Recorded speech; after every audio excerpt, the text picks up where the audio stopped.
ನಮಸ್ತೆ ಫ್ರೆಂಡ್ಸ್, ರಾಜ್ ಜಾಬ್ಸ್ಗೆ ಸ್ವಾಗತ. ಫ್ರೆಂಡ್ಸ್, ಇಲ್ಲಿ ನೋಡಿ, ಇಲ್ಲಿ ಕಾಣಿಸ್ತಾ ಇದೆ ನೋಡಿ, ರೈಲ್ವೆ ಇಲಾಖೆಯಿಂದ ನೇಮಕಾತಿಯ ಹೊಸ ಅಧಿಸೂಚನೆ ಬಿಡುಗಡೆಯಾಗಿದೆ ನೋಡಿ. ಬೋತ್ ಮೇಲ್ ಆ್ಯಂಡ್ ಫಿಮೇಲ್, ಪುರುಷ ಮತ್ತು ಮಹಿಳಾ ಅಭ್ಯರ್ಥಿಗಳು ಇಬ್ಬರು ಅರ್ಜಿಗಳನ್ನು ಸಲ್ಲಿಸಬಹುದು.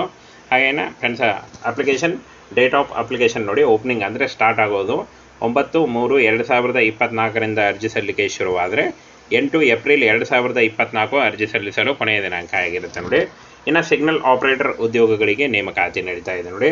ಇಲ್ಲಿ ನೋಡಿ 19,000ದಿಂದ 29,000ವರೆಗೆ ಪರ್ ಮಂತ್ ಸ್ಯಾಲ್ರಿ ಆಗಿರುತ್ತೆ.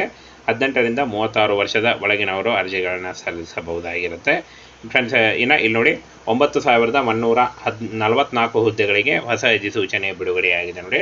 ಕರ್ನಾಟಕದಲ್ಲಿ ಕೂಡ ಹುದ್ದೆಗಳಿದ್ದಾವೆ. ಈ ಒಂದು ಹುದ್ದೆಗಳ ಬಗ್ಗೆ ಸಂಪೂರ್ಣ ಮಾಹಿತಿಯನ್ನು ತಿಳಿಸ್ಕೊಡ್ತೀನಿ, ವಿಡಿಯೋನ ಕೊನೆವರೆಗೆ ನೋಡಿ.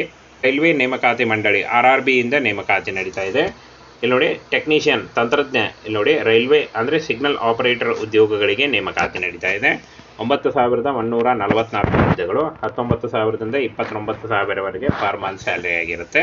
ಈ ಒಂದು ಅಫಿಷಿಯಲ್ ವೆಬ್ಸೈಟಿಗೆ ಹೋಗಿ ಆನ್ಲೈನ್ ಮೂಲಕ ನೀವು ಅರ್ಜಿಗಳನ್ನು ಸಲ್ಲಿಸಬಹುದಾಗಿರುತ್ತೆ. ಆನ್ಲೈನ್ ಮೂಲಕ ಈ ಒಂದು ಅಫಿಷಿಯಲ್ ವೆಬ್ಸೈಟ್ನ ನೇರ ಲಿಂಕನ್ನು ವಿಡಿಯೋ ಡಿಸ್ಕ್ರಿಪ್ಷನ್ ಬಾಕ್ಸಲ್ಲಿ ಕೊಟ್ಟಿರ್ತೀನಿ ನೋಡಿ.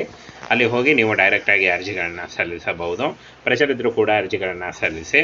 ಇನ್ನು ಫ್ರೆಂಡ್ಸ್, ಯಾವ ಒಂದು ಹುದ್ದೆಗಳು ಅಂತ ನೋಡೋದಾದರೆ ಸಿಗ್ನಲ್ ಆಪರೇಟರ್ ಉದ್ಯೋಗಗಳು ನೋಡಿ, ಹಾಗೆ ತಂತ್ರಜ್ಞ ಮತ್ತು ಸಿಗ್ನಲ್ ಆಪರೇಟರ್ ಉದ್ಯೋಗಗಳಾಗಿರ್ತವೆ. ಸಿಗ್ನಲ್ ಆಪರೇಟರ್ 1,092 ಹುದ್ದೆಗಳು, ಹಾಗೆ ತಂತ್ರಜ್ಞ ಗ್ರೇಡ್ 3 8,052 ಹುದ್ದೆಗಳಿದ್ದಾವೆ ನೋಡಿ. ಟೋಟಲ್ ಆಗಿ 9,000ಕ್ಕೂ ಅಧಿಕ ಉದ್ಯೋಗಗಳಿದ್ದಾವೆ. ಇನ್ನು SSLC, PUC, ITI, BSc, BE, BTech ಮತ್ತು ಡಿಪ್ಲೊಮಾ ಆದಂಥ ಅಭ್ಯರ್ಥಿಗಳು ಅರ್ಜಿಗಳನ್ನು ಸಲ್ಲಿಸಬಹುದಾಗಿರುತ್ತೆ. ಇನ್ನು ಫ್ರೆಂಡ್ಸ್, ಇಲ್ಲಿ ಕಾಣಿಸ್ತಾ ಇದೆ ನೋಡಿ, ಯಾವ ಒಂದು ಹುದ್ದೆಗೆ ಏನು ಒಂದು ಅರ್ಹತೆ ಅಂತ ನೋಡೋದಾದರೆ signal operator diploma, BSc, BE, BTech ಆದಂಥ ಅಭ್ಯರ್ಥಿಗಳು, ಹಾಗೆ ತಂತ್ರಜ್ಞ ಗ್ರೇಡ್ 3 SSLC, PUC ಮತ್ತು ITI ಆದಂಥ ಅಭ್ಯರ್ಥಿಗಳು ಅರ್ಜಿಗಳನ್ನು ಸಲ್ಲಿಸಬಹುದು.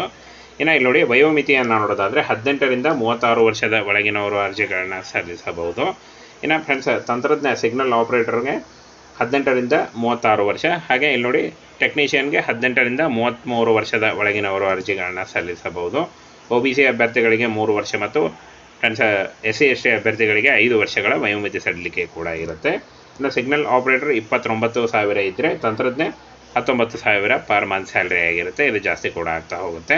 ಇನ್ನು ಫ್ರೆಂಡ್ಸ್, ಅರ್ಜಿ ಶುಲ್ಕವನ್ನು ನೋಡೋದಾದರೆ SC/ST, ಮಾಜಿ ಸೈನಿಕರು, PWD ಮತ್ತು ಸ್ತ್ರೀ ಹಾಗೂ ಟ್ರಾನ್ಸ್ಜೆಂಡರ್ EBC ಅಭ್ಯರ್ಥಿಗಳಿಗೆ 250 ರೂಪಾಯಿ ಇದ್ದರೆ ಇತರೆ ಎಲ್ಲ ಅಭ್ಯರ್ಥಿಗಳಿಗೆ 500 ರೂಪಾಯಿ ಇರುತ್ತೆ. ಪಾವತಿ ಮಾಡುವ ವಿಧಾನ ಆನ್ಲೈನ್ ಮೂಲಕ ನೀವು ಪಾವತಿಯನ್ನು ಮಾಡ್ಬೋದು. ಹಾಗೆ ಇನ್ನು ಆಯ್ಕೆ ಪ್ರಕ್ರಿಯೆಯನ್ನು ನೋಡೋದಾದರೆ CBT ಇರುತ್ತೆ ನೋಡಿ, ಕಂಪ್ಯೂಟರ್ ಬೇಸ್ಡ್ ಟೆಸ್ಟ್ ಇರುತ್ತೆ, ಲಿಖಿತ ಪರೀಕ್ಷೆ ಹಾಗೂ ಡಾಕ್ಯುಮೆಂಟ್ ಪರಿಶೀಲನೆ, ವೈದ್ಯಕೀಯ ಪರೀಕ್ಷೆ ಮೂಲಕ ಆಯ್ಕೆಯನ್ನು ಮಾಡಿಕೊಳ್ಳಲಾಗುತ್ತೆ. ಇನ್ನು ಫ್ರೆಂಡ್ಸ್, ಈ ಒಂದು ಅಫಿಷಿಯಲ್ ವೆಬ್ಸೈಟಿಗೆ ಹೋಗಿ ನೋಡಿ, ಇಲ್ಲಿ indianrailways.gov.in ಈ ಒಂದು ಅಫಿಷಿಯಲ್ ವೆಬ್ಸೈಟಿಗೆ ಹೋಗಿ ನೀವು ಅರ್ಜಿಗಳನ್ನು ಸಲ್ಲಿಸಬಹುದು. 8 ಏಪ್ರಿಲ್ 2024 ಅರ್ಜಿ ಸಲ್ಲಿಸಲು ಕೊನೆಯ ದಿನಾಂಕ ಆಗಿರುತ್ತೆ ನೋಡಿ. ಹಾಗೆ ಕೊನೆಯ ದಿನಾಂಕದೊಳಗಾಗಿ ನೀವು ಆನ್ಲೈನ್ ಮೂಲಕ ಅರ್ಜಿ ಸಲ್ಲಿಸುವಾಗ ಆಧಾರ್ ಕಾರ್ಡು ಮತ್ತು ಕಾಸ್ಟ್ ಇನ್ಕಮ್ ಸರ್ಟಿಫಿಕೇಟು, ಹಾಗೆ ನಿಮ್ಮ ಎಜುಕೇಷನಲ್ ಡಾಕ್ಯುಮೆಂಟ್ಸು ಮತ್ತು ನಿಮ್ಮ ಒಂದು ಪಾಸ್ಪೋರ್ಟ್ ಅಳತೆ ಫೋಟೋ ಬೇಕಾಗುತ್ತೆ. ಇಷ್ಟನ್ನು ತೆಗೆದುಕೊಂಡು ಆನ್ಲೈನ್ ಮೂಲಕ ಅಫಿಷಿಯಲ್ ವೆಬ್ಸೈಟಿಗೆ ಹೋಗಿ ನೀವು ಅರ್ಜಿಗಳನ್ನು ಸಲ್ಲಿಸಬಹುದಾಗಿರುತ್ತೆ.